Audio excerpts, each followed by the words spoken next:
Hey there, fight friends. We have a special treat today. We're joined by the man himself, Jake Craig, who is fighting Mirza Hopovac at Unified MMA 68 in Edmonton for the Unified MMA light heavyweight belt. Jake, how are you? Well, I'm well. Thanks for having me on. I really appreciate it. Been a fan for a long time, so it's cool to finally be on here. Yeah, well, thanks. It's always kind of cool for me to hear stuff like that. Like, I know people look at my stuff, but it's, just to hear it out loud, it's kind of nice. So I appreciate that. Thank you. Yeah, no problem. So this is a pretty big fight for you, and it's funny how you really haven't been fighting all that long as a professional, right? It's only been a small handful of years. Would you mind just taking a second and talk about your exposure to combat sports and how you got involved in that in general, and then in particular mixed martial arts?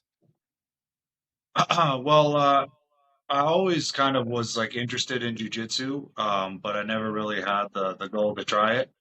And then I was working at the jail in Edmonton here, and I met a guy who was a professional fighter named Dave McMillan. Mm-hmm. Some people might remember him, but yeah, His nickname was Shoulders, Dave Shoulders McMillan. most jack guy I ever seen in my life. And then he's like, "Hey man, like why don't you just come out and try it? Like everyone will treat you good, like it's a pretty chill place and calm atmosphere." And so I was like, "Oh, you know what? I'm kind of sick and tired of running all the time because it was like right after COVID and none of the gyms were really open and I just was tired of lifting weights all the time. So I was like, I'll try it. And so I started and I really just fell in love with it and then started taking the classes at Little Sweatshop, which is basically now turned into Bulldozer MMA. Mm-hmm. But yeah, I just kept doing it, kept doing it, kept doing it. And then I did like a smoker tournament like a few months after I started training. Um, gotten a couple good scraps and the guys were like, well, why don't you try to do amateur? So I trained a little bit harder, trained a little bit more, and started going out to the pro team classes and did some amateur fights. Fought for Unified a bunch of times, and then fought for Absolute MMA, and turned professional. I think after a year or four fights, and then yeah, since then I just kind of been trying to fight, but it's hard sport to stay healthy in. So the Mm-hmm. lulls in my competition have been mostly injuries. Yeah, I remember that. Yeah, and you were originally supposed to fight Mirza at Unified 66 in Toronto in January, weren't you? Yeah, yeah. Yeah, I was originally All right. supposed to fight him at 64, and then I had some family issues, like someone really close to me was not doing so well. Mm-hmm. So I just needed to dedicate some time to, uh, I had to leave the province and not be able to train for a little bit. Mm-hmm. So thankfully, he was cool enough to not give me a hard time about it and push it back to the Edmonton card. I think we needed some big guys on the card anyways, and yeah, so it worked out anyways, I guess. Yeah, you are both really big guys, big, strong, tough guys. And it's funny how the sport has evolved over the years. Where back in the day, it seemed like almost every fighter was on the bigger side. Maybe not Hoist Gracie, but usually the larger guys. In fact, there wasn't even such a thing as a lightweight title in the UFC for years and years until they brought in Jens Pulver and guys like that. So now it's sort of migrated more where it's lighter weight guys. They're fast, they're explosive, and so I think the fans, when they see like a true two big men go at it like you and Mers are going to go at it, they really appreciate fights like that. Yeah, I think like obviously when everyone started watching, probably it was like Chuck Liddell, Tito Ortiz, Randy Couture, Brock Lesnar, Daniel Cormier. And when I started training, I was training with guys like Tanner, who was a heavyweight, KB, who was was a He's a 185, middle, well, like a yeah. big guy, and Chris Larson, humongous guy, like Graham Park, like everyone is well over 200 pounds. So I kind of lucked out in the sense that I found like a really good place with really large training partners right away. I think like Mm-hmm. when I go down to Ontario, sometimes I'll train at other gyms and there's a very, very limited amount of big guys, especially skilled big Mm-hmm. guys. Yep. So yeah, I feel like there is a migration to the lower weight classes, but I think that's because like some of the UFC guys said, like if you're 6'5", 285 pounds, like just go fight or just go play in the NFL or something like that. You know what I mean? Yeah, yeah. Yeah. So you've been fighting now, and I see that you also have some boxing fights under your belt. So is that typically what you migrate to more? Is the stand-up fighting? Do you enjoy that the most?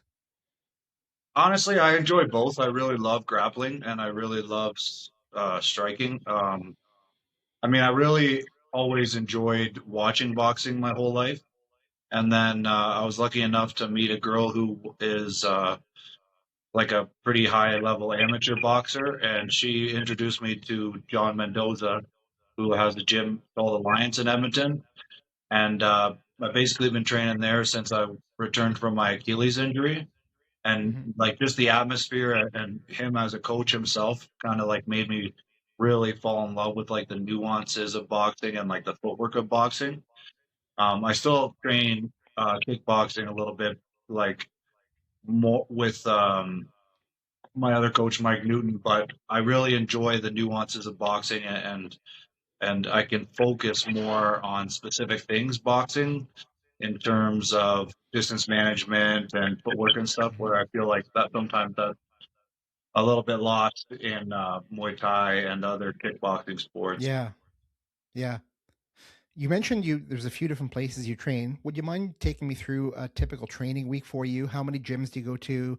What is your focus, or do you have things set up a certain way? So like you want to know like a mid camp training week? Sure, just yeah, like a Okay. training camp, or just whatever you want to say. Sure. Like so usually on Mondays I'll train I'll have a private with my head coach Mike Newton. And we'll work pretty much anything that he wants me to work that week, grappling, striking. He blends all of the things I do together in that session. So Monday, I'll usually go to Arashido East. They're nice enough to let us train there and have the space to ourselves during the day. And Hmm. then I'll go to Mabadi usually on Monday afternoon and do like a cardio session. And then in the evening, I'll go to Alliance from about 6 to 8 o'clock and box. Monday to Friday, Monday to Thursday, I'll box from 6 to 8 p.m. and spar on Tuesdays and Thursdays. And then Friday evening, I go to Bulldozer and I wrestle with Tanner and Evan and another guy named Parker. And we have like usually our head coach Roger is there and Jeff Montemero, Tanner's head coach, is there, and we get Hmm. some good hard rounds in. And then so Tuesday at Ludith MMA, Justin Sanderson is the head coach there, Hmm. and is he'll be in my corner of this fight for the first time, but he's my head grappling coach. So we'll grapple, usually do like 10 fives of hard grappling, and then Thursdays we'll do the same thing 10 hard fives of hard grappling. Wednesday, I'll have like another private with my coach, Mike, where we'll blend everything that we've been working on together. And in the afternoon, I'll do another hard cardio session. And then Saturday, I rest. And Sunday, I go to Tanner's and we usually will spar with like all the big guys that we can get in the city. We'll go out there and we'll spar like anywhere from 6 to 10 rounds. And then we'll do some jujitsu rounds after. So pretty busy. Wow, I'd Yeah. say that's a pretty hectic week. It's probably going to be a challenge just trying to keep it all under management and remember where you have to go sometimes. Yeah, thankfully I have a schedule, like what's it called, like a calendar that I just write everything down on, or I do, Yeah, especially when you get yeah. tired and you're low calories and stuff. Oh yeah, no, I got it totally. Yeah. So Mirza Hopovac, I've seen him fight in person a handful of times. Big guy, strong guy. He's got good KO power. Talk about him as an opponent and what you're going to have to challenges you're going to have to overcome to get the victory here. Well, I think obviously he's mega dangerous. He is big, he's strong, and he's got KO power. He's a pretty proficient Muay Thai fighter. He trains out of a really good gym in in Ottawa, 613. Hmm.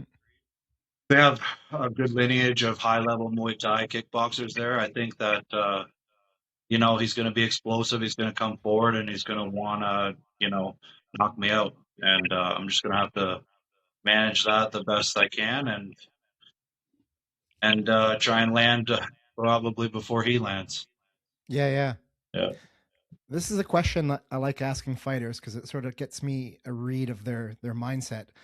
If you had a perfect fight against a perfect opponent set up at some point in the future, and all the marbles were on the line for this fight for you, would you rather win the fight impressively with a KO or a submission in the first 30 seconds of the fight, or get pushed and have a war through the whole fight and win the same way, either by submission or KO, impressively in the last 30 seconds of the fight? Definitely the latter. Yeah. Yeah, for sure. I just think you learn so much about yourself when you go into the cage and you spend a lot of time in there. Like I had a 3 round fight in Toronto versus a guy named Jimmy Heinel. Mm-hmm. Good opponent from the States. He's won quite a bit since we fought. He was 2-0 at the time. I was 2-0 at or sorry, I think he was 3-0. I was 2-0, and man, we went to war, and that completely changed every single thing I thought about fighting, and changed me on an entire different trajectory of what I want to train, how I want to train, what I need to train, the mindset it takes to go that far. And yeah, I think that if you want to grow as a human being and a martial artist, the second answer there is the right answer.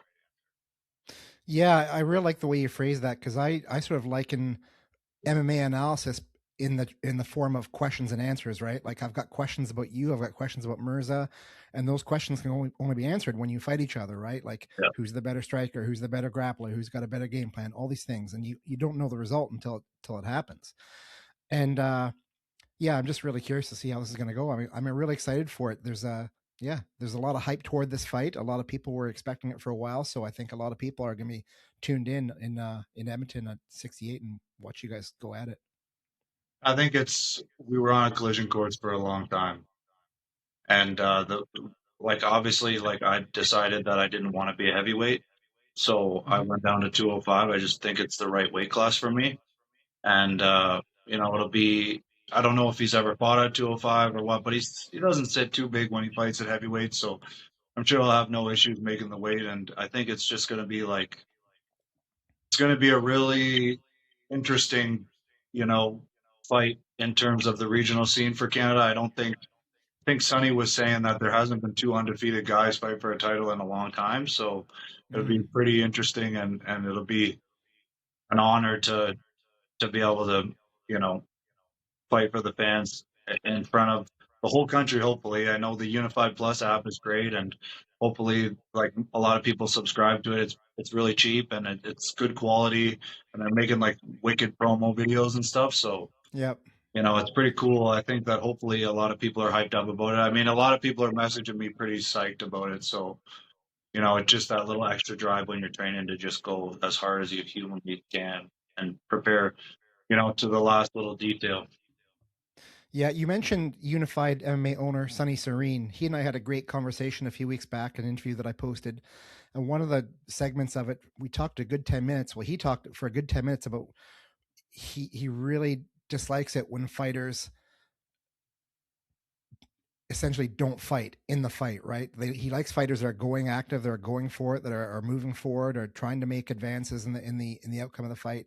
He really doesn't like it the fighters who are sort of lay and pray or sort of, you know, take a step back, or even fighters that don't want to fight the best opponents. So I think he's really excited for you two guys because both of you, if anyone has ever seen both of you fight, you're both aggressive in an intelligent way, though it's not too over aggressive, but you're like moving forward and you're trying to get that KO finish. So I mean, if you're going to make him happy, the fans are going to be happy, and that's ultimately going to make probably you a better fighter. Yeah, like in terms of wanting to win fights, like I mean, if I'm down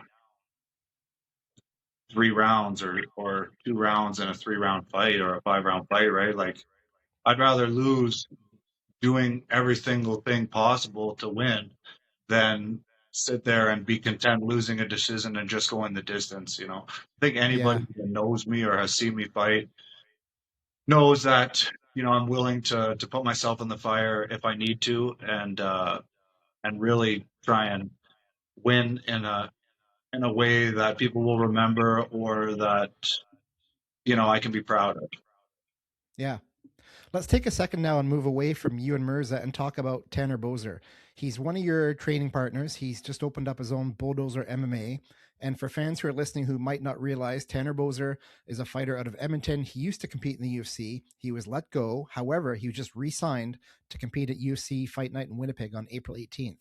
So just talk about what it's like having a guy like that with that much experience and that much exposure in your corner, and just the things he maybe can share with you about competing at a high level. Is he helpful that way? Yeah, honestly, like I don't definitely wouldn't be where I am today if it wasn't for guidance from a guy like him, you know. Like there's been times, you know, where especially leading into the last fight, you know, I was fighting a UFC veteran, Jared Vandera, you know, and Mm, he had a significant amount of fights in the UFC, you know, and I was just an up and comer. I never really had fought anyone with more than 3 or 4 fights. So obviously it was intimidating, right? And Tanner, you know, called me a couple weeks before the fight and he was just like, yo, like I've been in the UFC, I've fought a lot of people, I've been around, man. He's like, you can do it and you're ready for it. mm, And he's like, you are capable of doing things that you might not even think you're capable of doing yet. And really having someone like that instill their confidence in me. And he's a like if you ever met him, he's like the least bullshit guy you'll ever meet in your life. Like he mm, wouldn't just pump your tires for no reason. He wouldn't just give you a pat on the back if you didn't deserve it. So, you know, spending time with him over the last couple of years and grinding alongside him and seeing what it took for him to get back to the UFC and go to Dubai and win a fight against one of their top contenders and then get re-signed by the UFC. It's just like extremely inspirational, and it makes me mm. believe that maybe one day I can do something along the same lines that he's doing. Yeah, yeah. Yeah. I think you and I were originally supposed to chat yesterday, and something came up. I couldn't make it, which I apologize for again. But you mentioned in our chatting that you're a big fan of the sport. You like MMA. You like talking about MMA. What's your just overall impression of the state of MMA in Canada right now? Or if you want to focus on Edmonton or Alberta, that's fine too. I mean, I'm an Ontario boy. That's where I was born. So lucky enough to live in Niagara. My parents live in Niagara Falls. So, you Mm-hmm. know, I train in Edmonton, which I think is one of the better spots in the country to train, especially if you're a big guy. And then when I go on vacation, I get to train on Niagara Top Team. And they've been nice enough to invite me out to some of their pro practices and stuff.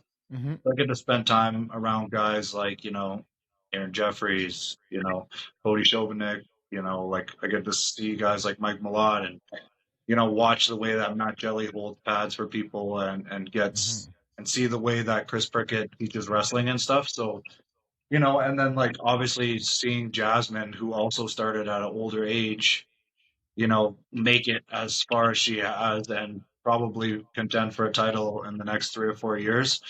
It's really cool to see like holy crap, like, you know, we're not just known for GSP anymore, you know. We got a Yeah. lot of really good fighters, and I mean the younger generation that I'm seeing in some of these gyms now, I'm just like, man, like there's a kid at Niagara Top Team, his name is Aiden. Aiden Appel. Yeah, he's like friggin' 17 years old, man. I go down there, I spar with him, and he just lights me up. I'm like, yo, like, who's the professional here? Like, this kid's a don't stud. don't don't feel so bad. Aiden's actually 19 now, so you're okay. Okay. But I'm just like, this guy is like, it's just the level of things happening is a lot higher. And I'm just like, I don't know if I'll ever catch up because I'm older now, but I seriously think that we're going to have some good competitors. And now you're starting to see it too. And like, you know, we got Eamon Zahabi's fighting at the White House, right? Mhm, Like, that's a humongous fight for Canada. Mike Malott fighting Gilbert Burns at, you know, UFC Winnipeg. We got Tanner back in the action now.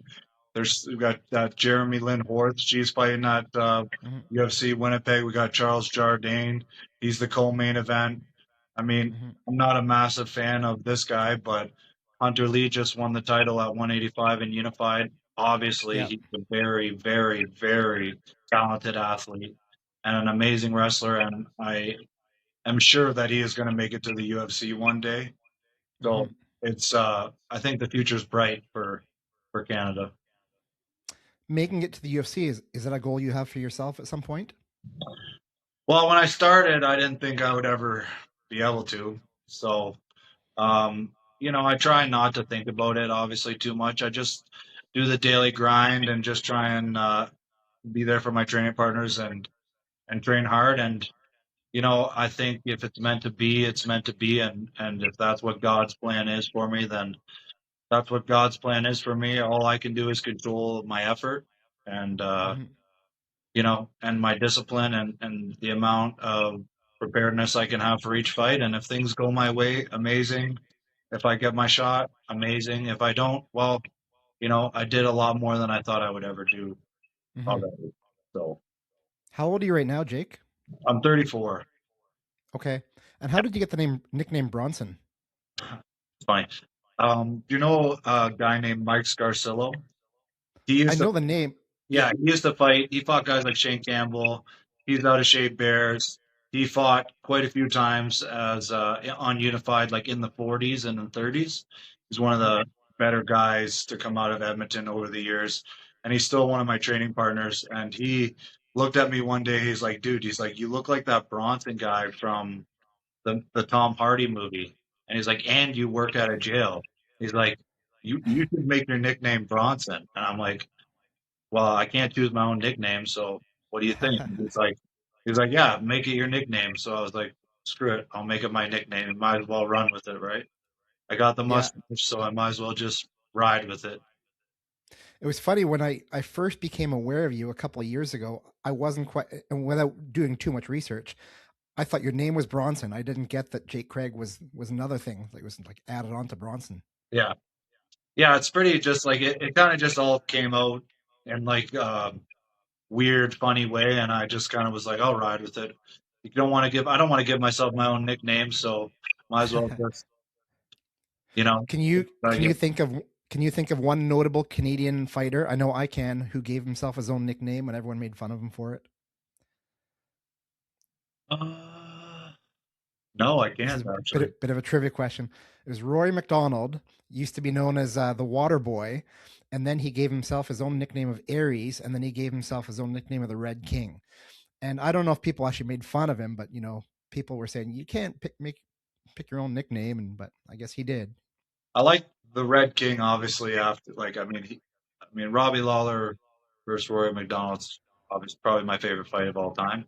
So, Nuts. you know what I mean? I mean, you can't chirp a guy that has done what he's done in this country and in that setting ever. So, good for him either way. Yeah. I think the name Red King suits him. I just think of his bloody nose and him Yeah. face to face with Robbie there. That was sick. Yeah, and that's something like as a non-pro fighter, I will never experience that, but it's something you can experience is that when you face an opponent who really pushes you to your limits, I mean, you've got to almost like love that person a little bit because they're giving you a gift of knowing yourself. And so many people in this world don't know themselves, really. And so, I'm a little bit envious that way.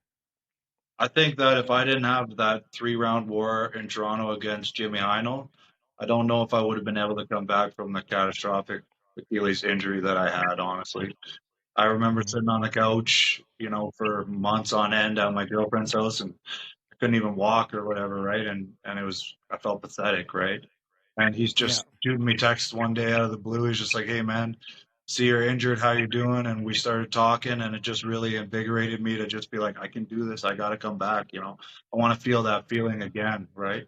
Hmm. And luckily I was able to heal quite well from it and I've had a couple of fights since then and I was able to, you know, win the title. So you know, Awesome. props to him because I'll forever be thankful for the lessons that he taught me. Life, Yeah. life, you know. Hmm. Okay, Jake, this has been a phenomenal conversation. I'm very happy with it. I'm wondering though, before we go, is there anything that you think we should have talked about that I didn't ask you? Yeah. Can we talk about the other two title fights on the card? Yeah, for sure. Actually, give me a second. I'm going to bring up the unified card and we're going to read it from top to bottom. So starting is you defending your title against Mirza for the light heavyweight championship. Followed is a lightweight championship between Nick Hrebic and James Nakashima, and followed by a 125 championship with Tony Rojas against Enrique Pacheco Para. So, Yeah. are there any of those that are you're eager to see? I mean, Nick and Tony, we all train in the same gym together, right? Mm. So my coach Mike will be cornering all three guys back to back to back for title fights, which is pretty freaking cool. And Mike's like my hero, so I just want to give him a little shout out here. But I'm so excited to watch those guys be able to fight for titles too. Like, I mean, they were there for me every single round I've ever needed, leading. Like Tony has been there since the day I walked in the gym, right? Yeah. He taught me a lot of jujitsu classes, and even though he's a little guy, like he has shared a lot of good knowledge with me. Went to his wedding and stuff, and I'm so grateful to have met him, and I'm just really excited to watch both him and Nick, do their thing. Like Tony is one of the most spectacularly talented martial artists I've ever seen. Up close in person. He's fast. He's got jiu-jitsu. He's got good hands. He can do it all, right?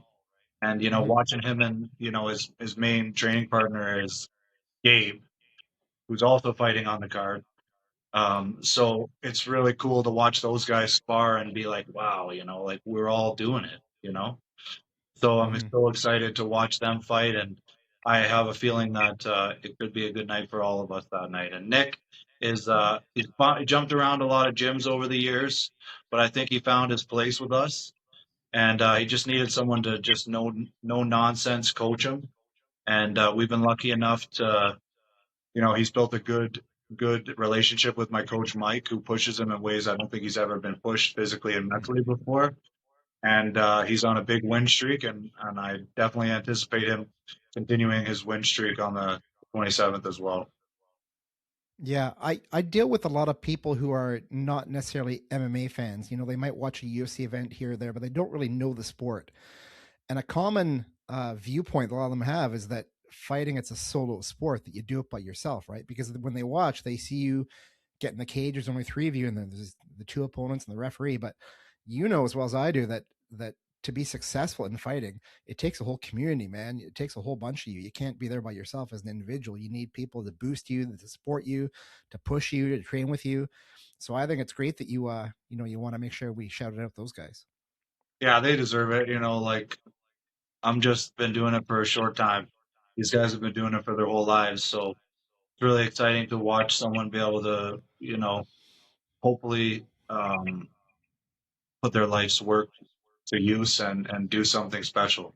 And I'm just happy to be able to be a part of it. Honestly, it's really humbling to watch people accomplish goals that they put their minds to and put the work in that not a lot of people are willing to put in and see their life progress on the outside as their career progresses towards you know the trajectory of up, and it's just really exciting.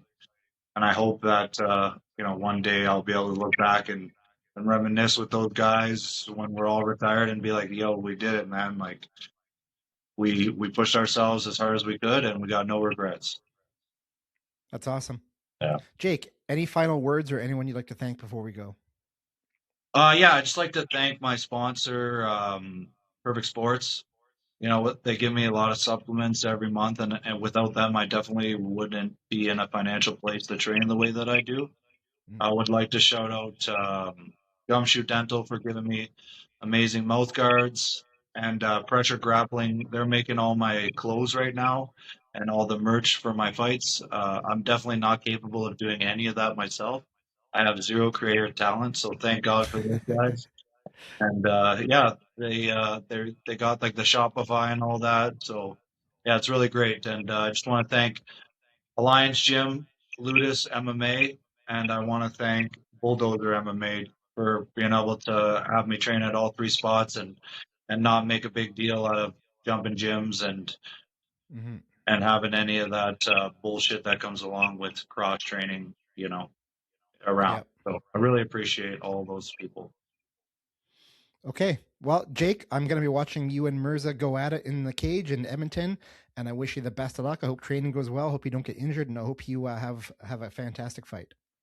Thank you. I'm gonna put it all on the line for everyone that's watching. So if you're watching, hopefully you get your money's worth because I'm gonna do whatever I can to make it exciting for you. There you go, fight friends. Edmonton's Jake Craig, who is fighting Mirza Hopovac in the main event of Unified MMA 68 in Edmonton. Thank you.